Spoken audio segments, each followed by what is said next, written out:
여러분들한테 이제 급지를 올릴 수 있는 네. 재테크 방법을 세미나를 매주 통해서 여러분들 해드리고 있습니다. 그렇습니다. 이번 주 세미나는 지금 현재 이제 마감이 됐는데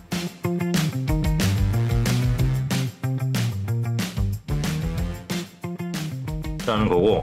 그러면 이제 우리 수도권 급지 있잖아요. 급지. 네네. 급지를 한번 좀 알려줘 보세요. 많은 다수가 생각하는 급지의 이제 구분이다. 이렇게 이해하시면 좋을 것 같아요. S 등급과 A 등급, B, C 등급으로 나눴거든요. 자, S 플러스 뿔뿔 지역은 강남 서초고요. 그다음에 S0는 여의도, 용산, 잠실. 그다음에 S 마이너스는 목동과 과천 정도. 여기까지가 지금 제일 인기 많은. 그렇죠. 최상급지라고 부를 수 있는 것이죠. 그다음에 A급지라고 부를 수 있는 거. A 플러스가 송파, 성동, A0. 잠실을 뺀 송파네요. 그렇죠. 잠실하고 송파를 한데 묶기에는 잠실의 이 이미지가 훨씬 더 높은 거죠. 그리고 A0 같은 경우는 동판교. 그다음 동판교도 판교가 이제 서판교, 동판교 나누잖아요. 동판교가 이제 신분 당선이라든지 일자리가 모여 있는 테크노밸리가 있다 보니까 그렇고 마포 A- 지역이 동작, 광진, 중구, 종로. 여기 이제 도심권인데 사실은 강남 서초와 등급을 같이 하는 지역인데 여기가 업무지구가 굉장히 노후되고 낙후돼 있고 그러다 보니까 아직은 이제 진행 중 ING 지역이다 보니까 아직까지는 A- 지역에 있다. 근데 이게 점점 이렇게 올라갈 가능성은 굉장히 확실하다라고 보시면 될 것 같고 B 플러스 지역에 이제 고덕, 이제 영등포, 강동, 분당, 위례, 마곡, 서판교. 그다음에 C 플러스가 동대문, 광교, 서대문, 광서, 광명, 이제 평촌. C0가 노원, 은평. C 마이너스가 금천구, 강북구, 도봉구, 중랑구, 관악구, 구로구, 성북, 미사. 이건 하남인데 하남에서도 좀 급지를 따졌을 때 하남 이사 신도시가 이제 좀 더 높게 평가를 받는 거죠. 일단은 상급지, 중급지, 하급지로 이제 고민을 하시는 분들이 계시는데 네. 제가 판단할 때는 요 정도가 상급지 같아요. 이렇게. A 플러스까지. 네. 그다음에 네. 여기가 이제 한 중급지 정도가 되는 것 같고 이렇게. A 플러스까지. 네. 그다음에 요 밑에가 이제 하급지 정도로 이제 되는 것 같은데 뭐 이게 더 정확하지는 않습니다. 왜냐하면 성동구에서도 성수동은 또 한 2단계 위로 올라가야 되잖아요. 그렇죠. 그렇죠. 그 다음에 보시게 되면은 뭐 은평구 같은 경우가 지금 제일 아래쪽에 있는데 은평구도 이제 GTX 생구 개발이 되면 또 충분히 위로 올라갈 수 있잖아요. 게다가 은평구가 남북으로 길다 보니까 수색 증산 뉴타운도 은평구예요. 그러니까 상암 마포에 바로 붙어 있다 보니까 수색 증산 뉴타운이 되고 나면 거기를 단순하게 은평구라고 치부하기에는 너무 입지적 차이가 그렇죠. 크죠. 분당도 이번에 신도시 특별법 통과돼서 개발되면 또 위로 올라갈 여지가 있는 거고요. 중구 종로 같은 경우도 저는 충분히 S까지 올라갈 수 있다고 보거든요. 네, 아까 말씀드렸던 뭐 이런 네. 그러니까 지금 현재 상황이 아니고 앞으로도 훨씬 더 좋아질 수 있는 근데 지금 현재 사람들이 평가하는 수준인 거니까 지금의 앞으로의 개발 호재하고 상관없으니까 그렇죠. 현재 상황. 그런 부분 오해는 하지 말아주시고 이렇게 이제 상급지, 중급지, 하급지로 이제 서울의 모든 구가 이제 급수를 지금 나누면서 가격대가 형성되고 사람들이 투자를 하고 있다. 그렇죠. 그러니까 지금 트렌드가 엄청나게 여러분들이 바뀌고 있다라는 사실을 좀 인지하셔야 돼요. 그러니까 예전에는 구하고 상관없이 아파트 단지가 크고 여기서 가까운 곳들 위주로 굉장히 높게 평가를 했잖아요. 네. 근데 이제는 이렇게 구별로 사람들이 급수를 매기기 시작을 했어요. 예전에는 같은 구에서 단지가 크고 넓은 것들 위주로 굉장히 비쌌고 단지가 작은 것들은 굉장히 쌌었어요. 네네. 근데 이렇게 이제 구별로 급수로 바뀌면 단지가 작은 아파트, 단지가 큰 단지를 굉장히 많이 쫓아갈 거예요. 왜냐면 같은 구에 있으니까. 사람들의 평가 수준이 올라가는 거죠. 그러니까 지금 가뜩이나 이 나홀로 아파트가 예전에 대단지 금액하고 비교했을 때 한 3, 4년 전만 하더라도 나홀로 단지들은 대단지의 50%밖에 가격을 안 했어요. 절반. 대단지 아파트가 뭐 12, 3억 하면 나홀로 아파트는 6억밖에 안 했거든요. 근데 그게 요즘 8억까지 올라갔었어요. 근데 이게 잘하면 10억까지 올라갈 수 있다는 거죠. 그러니까 이렇게 좀 많이 어떤 흐름이 바뀌고 있으니까 여러분들이 그런 부분들을 조금 참조해서 어떤 기준을 잡으시면 될 것 같고. 자, 이제 우리가 지금 서울에 지금 주택을 보유하신 분이, 자가를 보유하신 분이 50%잖아요. 네. 그런데 이 지금 상급지, 중급지, 하급지 이 세 개 중에 하나는 보유하고 있다는 얘기거든요. 네네. 그러면 그렇죠. 여기를 보유하신 분들 어떤 전략을 펼쳐야 될까? 자, 먼저 이제 하급지. 하급지를 보유하신 분들은 어떻게 해야 될까요? 지금 여기 하급지라면 저는 계속 보유를 하시는 게 맞다라고 말씀드리고 싶어요. 왜 그러냐면은 지금 이 현재 부동산 우리 서울의 아파트 시장이 상급지가 달려갔고 중급지 안에서 또 상급지가 있잖아요. 그러니까 준상급지들이 또 달려가고 있는 상황이다 보니까 키 맞추기 형식으로 지금 모습을 보여주고 있거든요. 그러면 이제 우리가 기다릴 거는 앞으로는 이제 하급지에 있는 부동산도 준상급지나 중급지를 따라서 얘네들이 가격이 상승할 가능성이 상당히 높아졌고 이 속도가 지금 점차적으로 굉장히 빨라지고 있는 상황이다 보니까 전 하급지에 있는 부동산도 지금 보유하시는 게 좋다라고 생각이 되고요. 특히 이제 하급지 안에서도 보면 이 안에도 역세권 지역이라든지 또 강북 대개조에 있는 우량 지역이라든지 노후계획도시 특별법이라는 호재가 있는 지역들이 있잖아요. 그러면 저는 이런 지역은 지금 매도하고 어설프게 갈아타게 하는 것보다는 그 부동산을 가지고서 충분히 이런 호재를 누리면서 시세 차익을 보는 게 훨씬 더 좋겠다라고 생각이 됩니다. 그래서 보유하는 게 좋을 것 같아요. 그러니까 지금 상급지는 거래를 하면 신고가 위주로 거래를 하고 있는 거고 중상급지도 그렇죠. 역시 신고가로 계속 거래하고 있어요. 네. 뭐 옛날 금액 다 회복했죠. 그다음에 이제 중급지라든지 하급지는 아직까지 거래가 되더라도 가격 회복이 많이 높진 않거든요. 네, 그렇죠. 그죠? 특히 하급지 같은 경우는 좀 아직도 그냥 저렴한 금액이 맞아요. 거래되고 있어요. 근데 요게 점점 회복할 거라는 거죠. 네, 그렇죠. 그럼 기다려라. 그렇죠. 회복할 기다려야죠. 거니까. 예. 왜냐하면 중급지, 상급지를 따라서 회복할 거다. 네, 그렇게 보고 있습니다. 아, 예, 알겠습니다. 그러니까 하급지를 보유하신 분들, 그러면 중급지를 보유하신 분들은 어떻게 해야 돼요? 중급지? 저는 하급지도 그렇고 중급지도 그렇고 저는 지금 이제 보유 의견 주신 거에 대해서 저는 뭐 존중하는데 저는 지금 현재 시점에서 최상급지만 이제 정점을 찍고 있는 상황이고 중급지, 하급지 같은 경우는 이제 진행되고 있고 이제 시작하고 있는 단계잖아요. 그러면은 진행되고 있는 중급지를 갖고 계신 분들은 중급지 내에서도 입지 차이가 좀 차이가 나요. 아까도 우리가 A나 B 정도까지를 중급지 이상으로 잡았다시 그러면 A나 B나 B 플러스나 B 마이너스 이렇게 등급이 나눠지잖아요. 그렇다면 저는 낮은 등급에서 좀 더 상급지가 해당되는 지역들로 옮겨가는 게 좋다고 생각이 돼요. 예를 들면은 헬리오시티를 갖고 있는 분들은 제가 예전부터 잠실에 있는 아파트 쪽으로 옮겨라 그랬어요. 그때 당시에 30평대 아파트 17억밖에 안 했거든요. 헬리오도 17억 정도밖에 안 했어요. 새 아파트와 10년 된 아파트가 가격이 같은데 아니 새 아파트가 10년 된 가격하고 같을 수 있느냐라고 주장하시는 분도 계셨고 저는 입지가 잠실에 있는 아파트가 훨씬 더 좋으니까 미래 가치를 본다면 지금 현재로는 가격이 같을 때 갈아타셔라. 이게 기회다. 라는 얘기를 해드렸거든요. 네. 근데 지금은 차이가 굉장히 많이 나잖아요. 그렇죠. 새 아파트에 있는 헬리오보다 잠실에 있는 엘스 리센츠드 가격이 훨씬 더 높거든요. 그렇죠? 그럼 그렇게 차이가 나는 이유가 있는 것처럼 중급지 갖고 계신 분도 본인이 갖고 있는 중급지가 상중하로 나눴을 때 조금 더 처지는 지역이라면은 보다 좋은 지역 또는 호재가 없는 지역에서 호재가 있는 지역으로 이렇게 바꾸는 게 지금이 기회지 않을까. 그래서 저는 갈아타야 된다라고 생각합니다. 예를 들어서 중급지에서도 상중하가 있을 거 아니에요. 네. 그러니까 중급지의 상은 굉장히 많이 뛰었잖아요. 그러니까 이제 상급지와 거의 비슷한 흐름을 보이는 곳이니까. 뛰고, 근데 네. 중급지의 하는 가격이 많이 안 뛰었잖아요. 그렇죠. 근데 얘를 팔고 위에 많이 뛴 걸 사야 돼요? 아니 저는 많이 떴다고 생각하지 않아요. 그러니까 이제 중급지 중에서 상중하로 나누면 중급지에 상회되는 거는 최상급지와 같은 흐름을 보이고 있는데 중 정도 되는 지역들 같은 경우는 아직까지 그렇게 올랐다라고 단정하기 어렵고 이제 진행하고 있는 상황이니까 그 사이에 틈새 또는 그분들 중에서 매도하시는 분들 중에서도 약간 급하신 분들도 있거든요. 기회를 잡아서 노력해서 찾아내서 갈아타는 게 훨씬 더 좋은 선택이라고 보는 거죠. 미래를 지금부터 3년 뒤, 5년 뒤를 본다면 그게 훨씬 더 좋은 선택의 결과로 나타날 거다라고 얘기하는 거죠.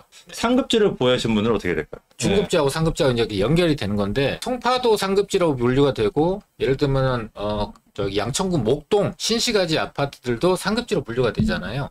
그런데 이상하게 지금 현재 재건축이라는 여러 가지 제한 사항과 허들이 존재하고 법 개정이 좀 늦어지다 보니까 처음에 오르다가 실망을 하시던 이제 가격이 좀 착해져 있는 상황이거든요. 그럼 헬리오에 있는 새 아파트와 목동에 있는 재건축 아파트가 가격이 같아요. 30평대 기준으로.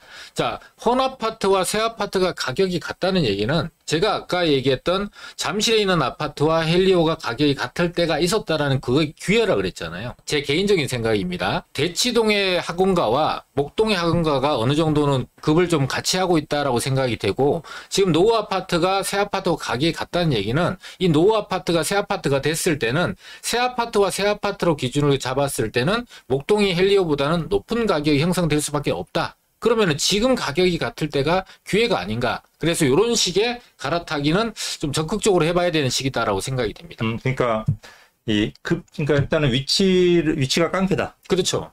입지가 깡패고, 그러니까 지금은 새 아파트 위주로 준신축이나 또 새 아파트 위주로 가격이 많이 상승했고, 그렇죠. 재건축이나 헌아파트 같은 경우는 아직 초과이익 환수라든지 규제가 살아있기 때문에 물론 서울시장이 지금 이제 서둘러서 재건축을 진행하니까 많이 회복했죠, 옛날보다는. 네네. 근데 새 아파트 찐 거보다는 못 따라잡았으니까 그렇죠. 이게 새 아파트로 바뀌었을 때는 또 그만큼 따라잡을 거고 또 재건축 환수제 금액이 점점 완화되고 있잖아요. 맞습니다. 그 완화되는 것만큼 또 그만큼 뛸 거잖아요. 그렇죠. 되게 편안하게. 그러니까 이제 그런 부분들이 남아 있으니까 좀 뭐라 그럴까요? 뭐 한다 그러죠? 몸테크? 몸테크.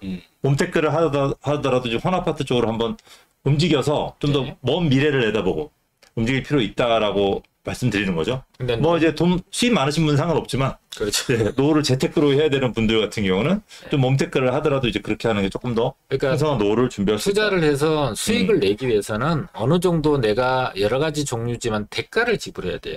가능하신 분들에 한해서 무조건 하라는 게 아니라 그런 이제 몸테크가 가능하신 분들에 한해서는 좀 시도해 볼 만하다. 나중에 후회가 남지 않은 그런 선택을 하셨으면 좋겠다라는 뜻입니다.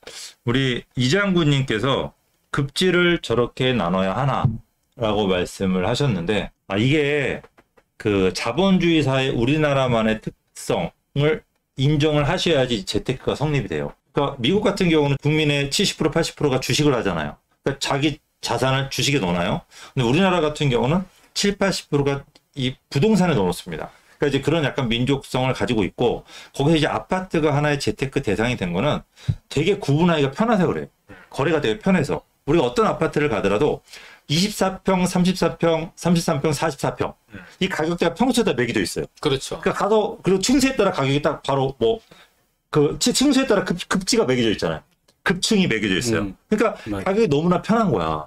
그렇기 때문에 아파트가 재테크 대상이 되는 거고 그게 재테크로서 이제 거래가 되는 거예요. 나는 거주의 대상의 아파트가 재테크 되는 거 싫은데 그럼 어쩔 수 없어요. 지금 남들 다 하는 걸 어떻게 안 해? 그렇죠. 그죠? 이게 이미 상품화가 돼 있는 이미 거잖아요. 상품화가 돼 있는 그렇죠. 거예요. 근데 그러다 보니까 이 급지를 나눈다. 그러면 어딘지 지방에 계시는 분들이 서울 많이 사잖아요, 요즘. 근데 어디가 비싸고 어디가 싼지 모르는 분들한테 급지만 딱 보면 되게 사기 편해지잖아요. 그러니까 점점 세분화 상품화 된다는 얘기예요. 그만큼 서울의 아파트의 급이 올라간 거예요. 급이 올라가다 보니까 이 급을 더 나눠버리는 거예요. 세분화돼서 조금 더 상품성을 강조시키는 거지. 노렉스라고 하는 시계가 원래 줄으면은 가치가 올라가야 되는데 매년 만들잖아요, 노렉스 회사에서. 맞죠. 근데도 계속 가격이 올라가.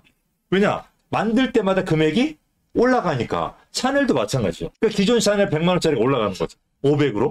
그러니까 이거 똑같은 건데 이 자본주의의 특징을 인플레이션을 인정을 안 하고 나는 왜 급지를 나눠? 나는 하기 싫어? 아파트 왜 상품? 그럼 아파트 평수 나누면 안 되지. 42평 얘기하면 안 되지. 그렇죠? 그 세대수 얘기하면 안 되지. 다 똑같이 그냥 아파트로만 얘기해야 돼. 그러니까 여러분들이 상품이라고 하는 거는 이거 어쩔 수 없어요. 그럼 노렉스 차면 안 되지. 저는 노렉스 비싸서 노렉스 비슷한 거 차거든요. 아닌데. 노렉스 자꾸 제가 시계 잃어버려요. 집에 있는 노렉스 차고 오지 않는데. 어쨌든 중요한 게 이런 상품화 된다는 거. 이제 급지를 나누는 게 지금 굉장히 지금 보편화돼서 퍼지고 있어요. 아주 좋은 건 아니죠. 근데 우리가 좋지 않더라도 인정할 수밖에 없는 게 있어요. 그렇죠. 그리고 다 그런 거 아니에요. 지방은 가면 아파트 싸잖아요. 그죠? 근데 왜 서울이 비싸겠어요? 4천, 5천만의 우리 국민들이 전부 다 여기 살고 싶은 거예요. 그러니까 경쟁이 붙을 수밖에 없고 그 경쟁 속에서 살아남는 사람만이 그 비싼 아파트를 이제 갖는 그 효과를 갖는 거니까 여러분들 이 경쟁 속에서 살아남을 생각해야지. 어떻게 하든 상급지가 될 만한 자리, 내가 상급지를 있으면 그 상급지를 지키고 중급지, 하급지에 있는 사람은 어떻게 하든 상급지 더 갈아타고. 그렇죠. 그래서 결국 최상급지 내가 갈 목표를 갖고 도전을 할 생각을 하셔야지 그냥 무조건 포기하고 비판만 한다고 해서 남는 거는 하나도 없다라는 걸 좀 기억하시면 될 것 같아요. 네, 이런 얘기 좀 잠깐 흥분해서 말씀드렸습니다. 자, 그러면은 아까 질문하는데 이미 다 얘기해버렸어요. 하급지를 매수하실 분들. 네. 하급지를 매수해도 될까? 저는 매수하실 때 이 기준 보셨으면 좋겠어요. 일단 현재 전세값하고 매매값에 이걸 보면 매매가 대비 전세값이 얼마인지가 전세가율이라는 게 있잖아요. 그랬을 때 이제 매매값 대비 전세값이 높은 부동산들, 전세가율이 좀 높은 쪽을 선택하시는 게 이제 하급지에서는 좀 유리하실 것 같고 특히 그것만을 보셔서는 안 되고 옆에 이 지역 내에서 앞으로에 대한 미래 가치가 있는지 없는지 이런 주변 지역에 개발될 수 있는 여건들 감안을 하신다면 저는 이렇게 두 가지 정도만 보신다면은 매수하셔도 좋겠다라고 생각이 됩니다. 저는 한번 예측을 해보자면 앞으로 한 1년 반 정도 지났을 때 서울에서 아마 가장 많이 뛰는 부동산 상품이 하급지 아파트지 않을까. 1년 반 안으로. 그러니까 가장 많이 상승, 그러니까 자기 투자금 대비 가장 많이 뛰는 게 하급지 아파트가 될 수도 있다. 지금 현 가격에서 기준으로? 기준으로. 그러니까 지금 뭐 상급지, 중상급지 위주로 되게 많이 뛰었잖아요. 그 상대적으로 박탈감을 느끼시는 분들 같은 경우는 저는 하급지 쪽에서 뭐 좀 노후도시 특별법에 해당되는 네. 노원구 쪽의 아파트라 재건축 아파트라든지 그렇죠. 아니면 광창이라든지 몇 군데 지금 역세권 개발하는 GTX 강원도요. 부천 지역들 아파트 네. 많이 떨어졌잖아요. 그렇죠. 그렇게 이제 개발 호재를 안고 있는 하급지라고 한다면 저는 상승폭이 제일 높지 않을까. 왜냐면 상대적으로 지금 위에서부터 사람들이 저게 물건이 별로여서 안 사는 게 아니고 너무 비싸서 그걸 못 사는 사람들이 그 상급지를 살려고 준비했던 돈을 가지고 중급지를 사는 거예요. 그럼 중급지를 살려고 했던 사람들이 중급지가 너무 올라가면은 그 중급지를 살려고 가진 돈 가지고 하급지를 사러 와요. 그럼 하급지를 사러 왔을 때 그 돈을 갖고 있는 사람들이 경쟁했을 때 더 비싼 대가를 치른 사람이 가져가는 거잖아요. 그렇죠. 그러니까 그런 일이 하급지에서 벌어진다는 거예요. 그게 1년 반 안에. 그게 전세가가 제일 많이 뛸 때. 네. 그리고 더군다나 하급지 전세가는요. 임대차 3법. 임대차 2법이죠. 예. 임대차 2법에 4년 거주할 수 있는 만기가 이제 끝나서 다시 이제 재계약을 해야 되는데 내가 집주인이라고 하더라도 아무리 하급지지만 전세가를 엄청나게 올려받으려고 하겠죠. 그 이번에 계약하면은 아직 이게 입법이 개정이 안 됐기 때문에 이번에 계약하는 사람은 4년을 거줘야 돼. 네. 그럼 4년 동안 전세를 못 올려 5%밖에. 그럼 어떻게 해야 될까요? 아, 이거 4년치를 생각보다 높게 받으려고 굉장히 노력을 할 거예요. 근데 지금 그 높게 올리는 게 금리 인하하고 여러 가지 상황이 겹쳐진다면 생각보다 전세가 높게 올라갈 수 있다. 네. 이런 부분들이 발생할 수 있으니까 하급지가 저는 지금 상황이 지금 모든 지표가 이 하급지가 이거 장난 아닌데 하급지의 아파트들 이게 뭔가 좀 일이 터지겠는데 이런 느낌을 받고 있더라. 하급지가 많이 오를 수 있다라는 거에 동의하는 게 중급지를 못 사는 사람들이 늘어나게 되는 거예요. 가격이 올라 버리니까 예전에는 중급지를 살 수 있던 분들이 못 사게 되는 거예요. 마찬가지로 상급지를 살 수 있던 분들이 상급지 가격이 많이 올라 버린 거야. 그래서 중급지 중에서도 좋은 데를 골라서 들어온단 말이에요. 근데 저는 여기서 또 한 가지 포인트가 있는 게 입지적인 급지가 나눠지게 되잖아요. 그런데 입지적인 급지 말고 예를 들면 상급지 내에서도 대단지와 소단지, 나홀로 단지는 가격 차이가 굉장히 커요. 예를 들면은 한강변에 있는 아파트를 다 좋아해. 갖고 싶어 하고. 근데 대단지 한강변 아파트는 비싸잖아요.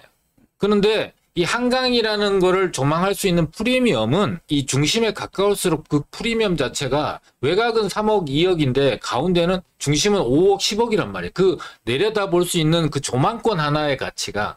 근데 대단지가 아니라는 이유 때문에 가격이 굉장히 상대적으로 저렴한 경우가 되게 많아요. 예를 들면은 광진구라든지 성동구라든지 한강변에 있는 나홀로 한두 동짜리 아파트들이 30평대 기준으로 한 17억 내외 정도? 근데 상급지에 있는 대단지 아파트는 24억이고 25억이고 28억 한단 말이에요. 그거에 비해서 굉장히 저렴하거든요. 근데 이 아파트들이 재건축은 할 수 있는 거는 안 되지만 나중에 지금 당장은 아니고 한 20년 차 정도 됐으니까 지금 당장 뭐 재건축이나 리모델링 대상은 아닌데 시간이 더 흐르게 되면은 지금 용적률 전부 다 완화해주는 추세죠. 지금은 안 되는데 나중에는 개발이 될 수 있는 여건들을 만들어줄 거거든요. 그렇게 되면은 새 아파트가 되는 과정들을 거치는 소규모 아파트이지만 한강 조망을 갖고 있어. 이거는 미리 사놔야 지금 현재 가격에 살 수 있지. 아니면 시간이 들어서 얘네들이 개발된다라는 얘기가 나올 때 사면은 가격을 엄청나게 높게 줘야 되고 내 돈으로 못 사는 상황이 되잖아요. 그래서 저는 급지별로도 나누지만 입지 좋은데 상급지 내에서도 대단지, 중단지, 소단지 중에서도 입지 좋은 소단지를 지금 눈여겨보셔서 가능하다면 빨리 옮겨 놓으시는 게 좋겠다라는 측면에 갈아타기를 좀 설명드리겠습니다. 저는 이런 경험을 했어요. 젊었을 때 제가 5억이 있을 때는 10억 주고 아파트 사는 사람을 이해를 못했어요. 왜 저렇게 비싸게 저렇게 다 10억 주고 아파트를 사? 5억이면 할 게 많은데. 그리고 제가 20억이 있을 때는 40억짜리 강남 아파트를 사는 사람 이해를 못했어요. 20억짜리 할 게 너무 많잖아요. 10억 주고 사고 차도 사고 뭐도 하고 할 게 많잖아요. 반대로 제가 100억이 있을 때는 강남 아파트 살 사람 이해했죠. 근데 제가 이해를 못하는 게 뭐냐면 최근에 이 하이엔드라 그래가지고 손흥민이 또 산 거 있잖아요. 네. 몇백억 주고 뭐 손흥민부터 시작해서 유재석이 또 샀더라고요. 그러니까 몇백억 주고 사는 사람들을 저는 이해를 못해요, 지금은. 그러니까 강남에 똘똘한 채 있죠. 네. 압구정 아파트 60억 주고 사는 사람 이해해요. 왜냐면 제가 이제 뭐 그 입장이 되니까 제가 사고 싶은 생각 들고 저도 또 살고 있고. 근데 네. 5억일 때는 이해 못했던 네. 게 20억이 있으니까 이해가 됐죠. 네. 20억일 때 50억, 100억 주고 사는 거 네. 이해가 안 되는데 네. 100억이 되니까 이해가 됐죠. 그렇죠. 지금은 똑같은 거. 네, 그러니까 저 손흥민은 내 이해를 못 하겠어요. 아, 그래요? 근데 그만큼 없으니까. 그렇지. 손흥민이야 뭐 한 1,000억 가까이 뭐 이렇게 그렇죠. 벌 사람이 그렇게 있으니까 그런데 저는 아직 그 수준까지 안 가니까. 그럼. 그래서 300억 주고 집을 샀지. 300억 가지고 할 게 참 많은데.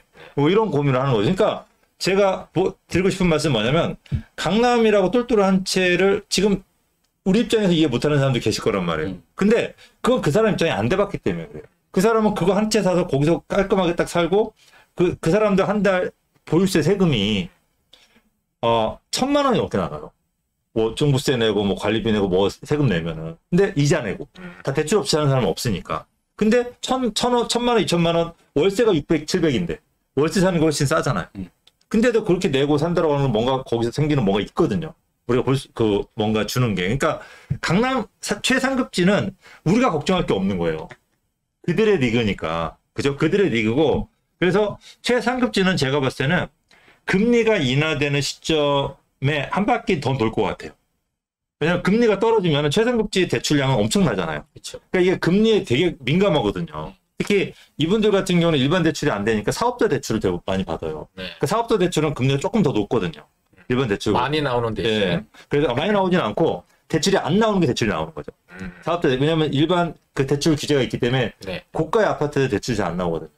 그래서 그 부분 때문에 그런데 이제 그런 것들은 금리에 굉장히 민감하기 때문에 금리가 조금만 낮아져도 충분히 진입할 수 있는 장벽이 올라가고 더군다나 정부에서 약간 보유세나 이런 것들을 약간은 조정 공시가라는 게 조정기에 있다 보니까 세금이 좀 낮아지다 보니까 조금 더 수요가 좀 몰리고 이런 부분들은 저는 한 바퀴는 더 돌 것 같은데 그 한 바퀴까지일 것 같아요. 아직까지는 일반 강남의 아파트도 아무리 그렇다고 하지만 일반적인 생각에서 접근할 수 있는 가격대까지 거의 다 차지 않았을까. 그러니까 지금 마지막 우리가 아까 예시 보여줬잖아요. 네. 강남의 아파트 뭐 40억짜리를 내가 살려고 했더니 2억 올렸다. 그렇죠. 그럼 42억을 내가 계약해야 돼? 여기 42억, 44억 정도가 나는 거의 마지노선이지 않을까 싶어요. 강남은. 이제 그 정도 선까지만 생각을 하면 될 것 같아요. 그래서 제가 판단할 때는 이 지금 매수해야 될 포인트. 아까 제가 1년 반 안에 강북의 아파트가 하급지 아파트가 어떻게 상승률이 가장 높을 수 있다. 그 시기에는.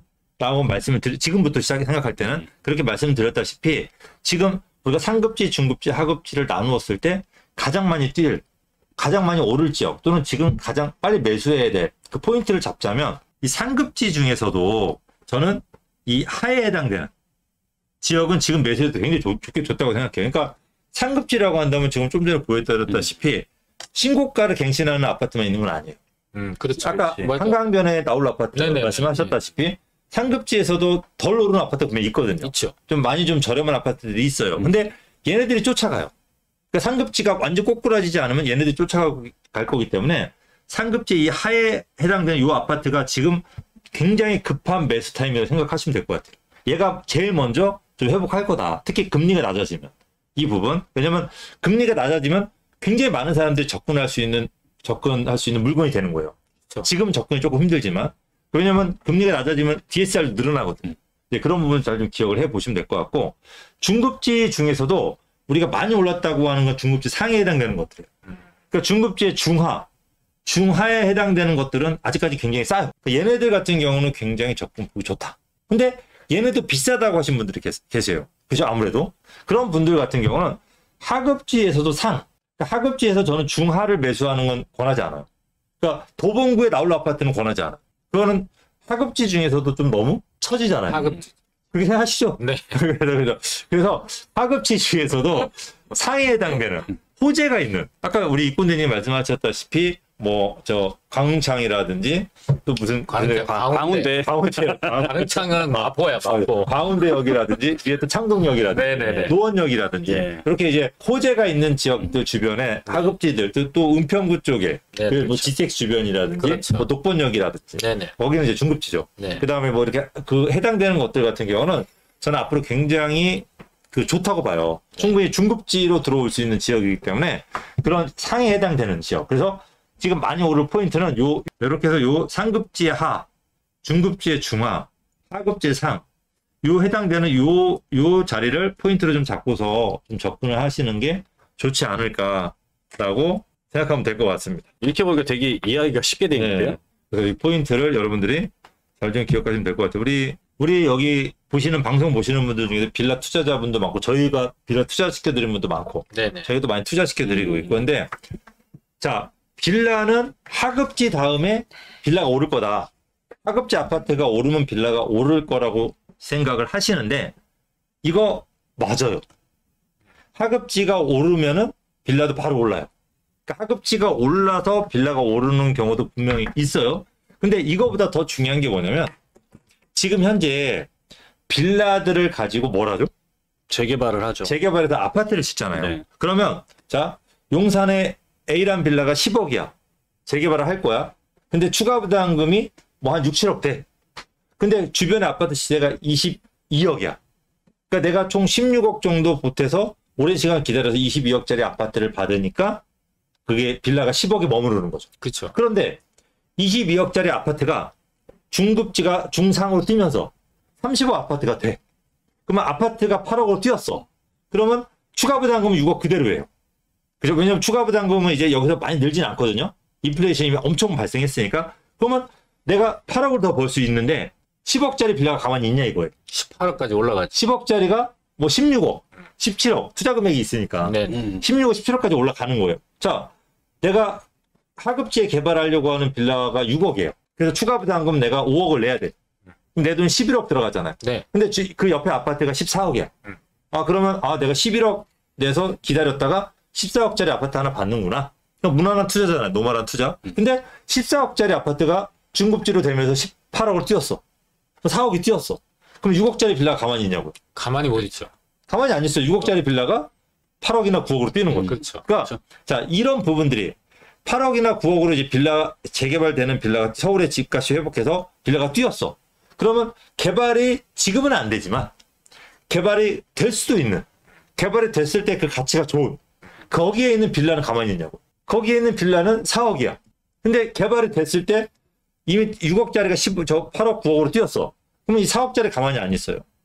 개발이 됐을 때 가치가 이미 올랐기 때문에 얘가 6억으로 뛰는 거예요. 이렇게 빌라도 뛰는 거예요. 그러니까 지금까지 네.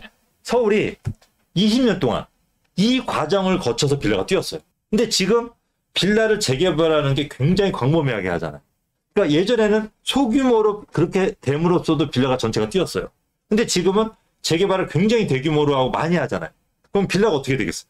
올라야지. 뛸 수밖에 없는 구조를 가지고 있어요. 그러니까 이런 구조를 여러분들 가지고 있다는 거를 잘 좀 아셔야 될 필요가 있습니다. 자, 우리 연꽃님이 합정역 7번 출구 중학교 때 썩별 보유 중인데 7번 출구 딱 블럭이 나눠졌네요. 이런 부분들을 여러분들 투자할 때 좀 조심하셔야 돼요. 그러니까 이게 우리 소유자분이 가지고 있는 부동산은 이 블럭으로 따졌을 때 중학교 바로 밑에 붙어 있고 그걸 빼고 나서 나머지 쪽이 재개발되는 거잖아요. 네. 왜냐면 도로로 나눠져 있으니까. 그래서 합정역 7번 출구면은 위치는 마포에서 제일 좋아요. 그럼에도 불구하고 이 빠져버렸기 때문에 이게 나중에 문제가 될 수 있거든요. 그러니까 그냥 투자하시면 절대 안 되는 거예요. 그러니까 이런 재개발이나 이런 모아타운 이런 것들을 많이 접해본 저희 같은 전문가랑 상의하고 투자하셔야 돼요. 그래야지 이런 문제가 발생하지 않습니다. 그러니까 요거는 지금 현재는 약간 애매하게 됐어요. 근데 이제 나머지 블럭이 또 합쳐서 개발할 수가 있는데 나머지 블럭들은 또 상권도 조금 살아있거든요. 저희가 뭐라 그럴까 상담하면 제가 딱 그대로 말씀드릴 수 있는데 여기서 방송에서 딱 얘기해드리는 좀 애매한. 그러니까 좋은 상황은 아니다. 더군다나 썩빌이다 보니까. 근데 이제 그런 부분들이 있는데 빌라 전체가 뛰는 시기에는 이런 것들도 잘 팔려요. 그러니까 어차피 요거는 또 기다리셔야 될 것 같고 이런 부분들은 앞으로 투자하실 때 꼭 전문가랑 상의하시면은 그 밑에 모아타운에 포함된 거 투자하신 분들은 되게 좋을 거 아니에요 지금. 그렇죠. 근데 저희는 항상 그렇게 포함된 데만 투자시켜 드렸거든요. 그러니까 이제 그런 부분들 좀 전문가와 상의하고 하셔야 된다는 것만 좀 기억하시면 될 것 같습니다. 참고로 이 7번 출구 앞에 포함되지 않은 분들은 역에서 가까워요. 그러면 모아타운보다는 이제 용적률이 높은 역세권 개발을 추진할 수 있고 움직임이 좀 있는 걸로 알고 있습니다. 그리고 역세권 개발은 그 범위가 큰 것보다는 오히려 작게 개발이 돼서 범위 제한이 2만 제곱미터인가? 네, 그렇죠? 2만이요. 그래서 그렇게 돼 있다 보니까 상가를 갖고 계신 분들이 보통은 반대를 하는데 이 역세권 개발은 이제 주상복합 형태나 밑에 상권이 이제 살아있는 상태에서 개발을 하는 거다 보니까 이게 오히려 빠진 게 지금은 악재지만 전화위복이 될 수 있는 부분도 있으니까 너무 예. 근데 이분 거는 또 이렇게 블럭이 네. 또 따로 떨어져 있어가지고 네. 굉장히 위험해 보여요. 아 그래요? 그러니까 조금 번지스코어 조금 조금 어딘지 알겠어요. 이 블럭이 나눠졌기 때문에 그러니까 블럭 한번 보여드릴까요? 모아타운으로 잡혔고 이렇게 모아타운으로 이렇게 잡혔고 우리 구독자분 거는 여기 어딘 같아요? 여기 학교 밑에 여기 아. 요 블럭인데 차라리 이런 블럭이라면 역세권 그렇죠. 개발하면서 조금 좋아질 수 있는데 요 블럭은 나중에 개발돼도 요 도로로 그냥 빠질 수도 있어요. 그러네요. 근데 이거는 이게 부동산 조금 아는 사람이 들어가서 나중에 요 블럭이 개발될 때 우리 포함시켜 달라고 이렇게 어떤 뭘 좀 해야 되거든요. 로비 놓치 제가 얼마 전에 이렇게 빠질 뻔한 거를 조합 측하고 얘기해서 하게끔 한 게 있어요. 근데 이게 실제로 누가 나서서 하지 않으면 빠지거든요. 이런 부분, 이거 좀 약간 위험하다. 이런 부분들은 꼭 전문가와 상의하셔가지고 어떤 방향성을 좀 잡으실 필요는 있습니다. 여러분들 다음 주에 또 라이브 할 거니까 또 본방사수 네. 해주십시오. 자, 저희는 여기서 물러가겠습니다. 감사합니다. 감사합니다.